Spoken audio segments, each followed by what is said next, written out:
ভিডিওর আগের পার্টে তো দেখেছো মামাই আর পাপানের অ্যানিভার্সারি কেক কাটিং করা অবধি, তারপর সকলে বসে গল্প করছিল।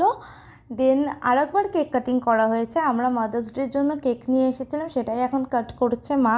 আমি একটা ডোনাট এনেছিলাম, তো মা সেটা আগে কাট করছে, আর ছোটোখাটো কিছু গিফট এনেছি মায়ের জন্য। এছাড়া দিদিনের জন্য ফুলমি একটা কেক অর্ডার করেছিল, সেটাই কাট করছে দিদিন তার 4 মেয়েকে সঙ্গে নিয়ে।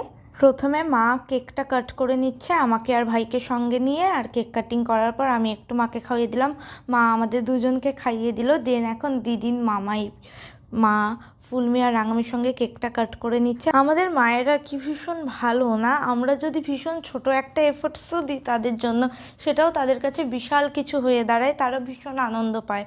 দিদিন, মা, মামাই তিনজনেই ভীষণ খুশি ছিল তাদের সন্তানদের থেকে সারপ্রাইজ পেয়ে। শুধু আজকে বলে নয়, প্রত্যেক দিনের জন্য একটাই চাও, প্রত্যেকের বাবা মা যেন ভীষণ ভালো থাকে, তারা সুস্থ থাকে, তাহলে তো আমরাও ভালো থাকবো। আমাদের এখান থেকে বর্ণালী জেঠি আর আন্টিদের বাড়ি বেশ কিছুটা দূর রয়েছে, তো ওরা রওনা দিয়ে দিয়েছে। এখন বাড়ির কয়েকজনে খাওয়া দাওয়া করা বাকি রয়েছে। তার আগে আমরা এখানে গিফটটা ওপেন করছি, কারণ রাঙামি একটু পরেই বেরিয়ে যাবে ওর ওই বাড়ির উদ্দেশ্যে।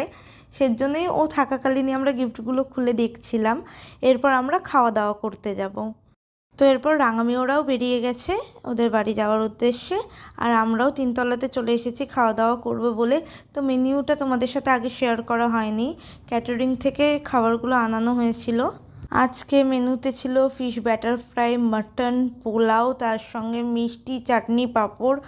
খাবারগুলো তো খুবই টেস্টি হয়েছিল। আমরা অলওয়েজ আমাদের সমস্ত অনুষ্ঠানে যেই ক্যাটারিং সার্ভিসকে অর্ডার দিয়ে থাকি সেখানেই অর্ডার দেওয়া ছিল, বাট আজকে এত গরম পড়েছিল আর অনেকটা রাতও হয়ে গেছিলো, আমাদের একদম খেতে ইচ্ছা করছিল না। তো এই ভিডিওটা এই পর্যন্তই। ভিডিও ভালো লাগলে like, comment, share and subscribe করে দিও। সবাই খুব ভালো থেকো, সুস্থ থেকো, এই গরমে নিজের শরীরের খেয়াল রেখো। টাটা।